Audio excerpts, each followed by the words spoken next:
ഒട്ടനവധി റെക്കോർഡുകളുമായിട്ടായിരുന്നു ഇത്തവണത്തെ ലോക്സഭാ തിരഞ്ഞെടുപ്പ് കടന്നുപോയത്. 2024 ലോക്സഭാ തിരഞ്ഞെടുപ്പാണ് ഈ മഹാരാജ്യത്തിന്റെ ചരിത്രത്തിൽ ഇതുവരെയുള്ള ഏറ്റവും ദൈർഘ്യമേറിയ തിരഞ്ഞെടുപ്പ്. ആദ്യഘട്ട വോട്ടെടുപ്പിനും അവസാനഘട്ട വോട്ടെടുപ്പിനുമിടയിൽ 44 ദിവസത്തെ ഇടവേളയുണ്ടായിരുന്നു. നേരത്തെ 2019 തിരഞ്ഞെടുപ്പിൽ 39 ദിവസം കൊണ്ടാണ് വോട്ടെടുപ്പ് പൂർത്തിയാക്കിയത്. അതേസമയം വോട്ടെടുപ്പ് ഘട്ടങ്ങൾ കുറവില്ലായിരുന്നു. 2019 7 ഘട്ടങ്ങളിലായിട്ടാണ് വോട്ടെടുപ്പ് നടന്നത്. ആദ്യഘട്ട വോട്ടെടുപ്പ് ഏപ്രിൽ 19 അവസാനഘട്ട വോട്ടെടുപ്പ് ജൂൺ 1 ഇപ്പോൾ നടന്നത്. ഇന്ന് ഈ രണ്ട് തീയതികൾ നമ്മൾ വിശകലനം ചെയ്യുമ്പോൾ വളരെയേറെ പ്രാധാന്യമുള്ളതാണെന്ന് മനസ്സിലാകും. പ്രതിപക്ഷ പാർട്ടികളുടെ കൂട്ടായ്മയായ ഇന്ത്യ സഖ്യം ഈ രണ്ടു തീയതികളിലാണ് ഭരണകക്ഷിയായ NDAയെ കീഴടക്കിയത്. ആദ്യഘട്ടത്തിലും അവസാനഘട്ടത്തിലും 158 സീറ്റുകളിലേക്കാണ് വോട്ടെടുപ്പ് നടന്നത്. ഇതിൽ ഇന്ത്യ ബ്ലോക്ക് 98 സീറ്റുകൾ നേടി. ആകെ 234 സീറ്റുകളിലാണ് ഇന്ത്യ സഖ്യം ഈ തെരഞ്ഞെടുപ്പിൽ നേടിയത്. അതിൽ 98 സീറ്റുകൾ, അതായത് 42% സീറ്റുകൾ ഈ രണ്ട് തീയതികളിലുമായിട്ടാണ് നേടിയത്. അതേസമയം ഈ തീയതികളിൽ NDAയ്ക്ക് 53 സീറ്റുകൾ മാത്രമാണ് ലഭിച്ചത്. ആദ്യഘട്ടം ഏപ്രിൽ 19 102 സീറ്റുകളിലേക്കാണ് ആദ്യഘട്ട വോട്ടെടുപ്പ് നടന്നത്. മണിപ്പൂരിൽ 2 സീറ്റുകളിൽ ഒന്ന് രണ്ടാം ഘട്ട വോട്ടെടുപ്പിലേക്ക് മാറ്റിവെക്കുകയായിരുന്നു. അതുകൊണ്ട് തന്നെ 101 സീറ്റുകളിൽ മാത്രമാണ് വോട്ടെടുപ്പ് പൂർത്തിയാക്കിയത്. ഈ 101 സീറ്റുകളിൽ NDA 33 സീറ്റുകളും ഇന്ത്യ ബ്ലോക്ക് 64 സീറ്റുകളും നേടി. അതേസമയം മറ്റുള്ളവർക്ക് 4 സീറ്റുകൾ ലഭിച്ചു.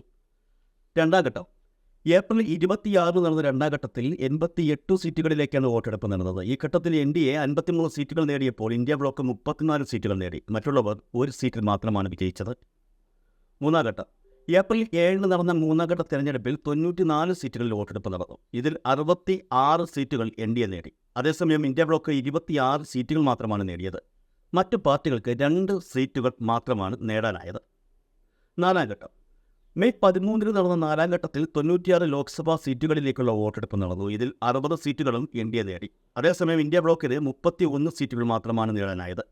മറ്റു പാർട്ടികൾ 5 സീറ്റുകൾ പിടിച്ചെടുത്തു. അഞ്ചാം ഘട്ടം മെയ് 20 49 സീറ്റുകളിലേക്കാണ് വോട്ടെടുപ്പ് നടന്നത്. ഇതിൽ NDA 23 സീറ്റും ഇന്ത്യ ബ്ലോക്ക് 24 സീറ്റും നേടി. മറ്റുള്ളവർക്ക് 2 സീറ്റ് ലഭിച്ചു. ആറാം ഘട്ടം മെയ് 25 58 സീറ്റുകളിൽ വോട്ടെടുപ്പ് നടന്നു. BJPയുടെ നേതൃത്വത്തിലുള്ള NDA 37 സീറ്റുകളിലും കോൺഗ്രസ് നേതൃത്വം നൽകുന്ന ഇന്ത്യ സഖ്യം 21 സീറ്റുകളിലും വിജയിച്ചു. ആറാം ഘട്ടത്തിൽ ഈ രണ്ട് സഖ്യങ്ങൾ ഒഴികെ മറ്റൊരു പാർട്ടിക്കും 1 സീറ്റ് പോലും നേടാനായില്ല. ഏഴാം ഘട്ടം ജൂൺ 1 ഏഴാം ഘട്ടം എന്ന അവസാനഘട്ട വോട്ടെടുപ്പ് നടന്നത്. അവസാനഘട്ടത്തിൽ 57 സീറ്റുകളിലേക്കാണ് വോട്ടെടുപ്പ് നടന്നത്. ഈ ഘട്ടത്തിൽ NDA 20 സീറ്റുകളും ഇന്ത്യ ബ്ലോക്ക് 34 സീറ്റുകളുമാണ് നേടിയത്. മറ്റു പാർട്ടികൾക്ക് 3 സീറ്റുകൾ ലഭിച്ചു.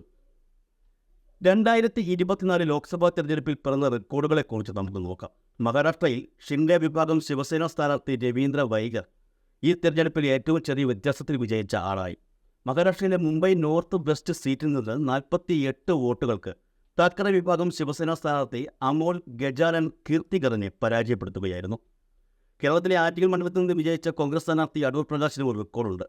ഏറ്റവും കുറഞ്ഞ രണ്ടാമത്തെ ഭൂരിപക്ഷം നേടിയ സ്ഥാനാർത്ഥിയും ഏറ്റവും കുറഞ്ഞ ഭൂരിപക്ഷം നേടിയ കോൺഗ്രസ് സ്ഥാനാർത്ഥിയും അടൂർ പ്രകാശാണ്. 684 വോട്ടുകൾക്കാണ് അടൂർ പ്രകാശ് വിജയിച്ചത്. മധ്യപ്രദേശിലെ ഇൻഡോർ സീറ്റിൽ നിന്നുള്ള BJP സ്ഥാനാർത്ഥി ശങ്കർ ലാൽവാനി 11,75,092 വോട്ടുകളുടെ ഭൂരിപക്ഷത്തിൽ ഏറ്റവും വലിയ വിജയം നേടി. അസമിലെ ദുബ്രി മണ്ഡലത്തിൽ നിന്നുള്ള കോൺഗ്രസ് സ്ഥാനാർത്ഥി റാക്കിബുൾ ഹസന്റേതാണ് രണ്ടാമത്തെ വലിയ വിജയം. AIUDFന്റെ ബദറുദ്ദീൻ അസമിനെ 10,12,476 വോട്ടുകൾക്കാണ് റാക്കിബുൾ ഹസൻ പരാജയപ്പെടുത്തിയത്. ലോക്സഭയിലെ 543 സീറ്റുകളിൽ 156 പട്ടികജാതിക്കാർക്കായി സംവരണം ചെയ്തിരിക്കുന്നു. ഇതിൽ 58 എണ്ണത്തിൽ NDAയും 93 എണ്ണത്തിൽ ഇന്ത്യ സഖ്യവും വിജയിച്ചു.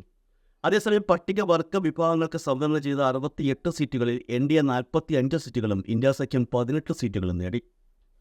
രാജ്യത്തിന്റെ കിഴക്കുള്ള 142 സീറ്റുകളിൽ NDA 86ഉം ഇന്ത്യ സഖ്യം 52 സീറ്റുകൾ നേടി. വടക്കുഭാഗത്തുള്ള 126 സീറ്റുകളിൽ NDA 59 സീറ്റും ഇന്ത്യ സഖ്യം 61 സീറ്റും നേടി. ദക്ഷിണേന്ത്യ വ്യത്യസ്തമായി തുടരുകയാണെന്ന് വീണ്ടും ഈ ഇലക്ഷൻ തെളിയിക്കുകയാണ്. ദക്ഷിണേന്ത്യയിലെ 131 സീറ്റുകളിൽ NDA 50 സീറ്റുകളാണ് നേടിയത്. അതേസമയം ഇന്ത്യ സഖ്യം 76 സീറ്റുകൾ നേടിയിരുന്നു. രാജ്യത്തിന്റെ പടിഞ്ഞാറുള്ള 143 സീറ്റുകളിൽ 97 സീറ്റുകൾ NDAയ്ക്കും 44 സീറ്റുകൾ ഇന്ത്യ സഖ്യത്തിനും ലഭിച്ചു.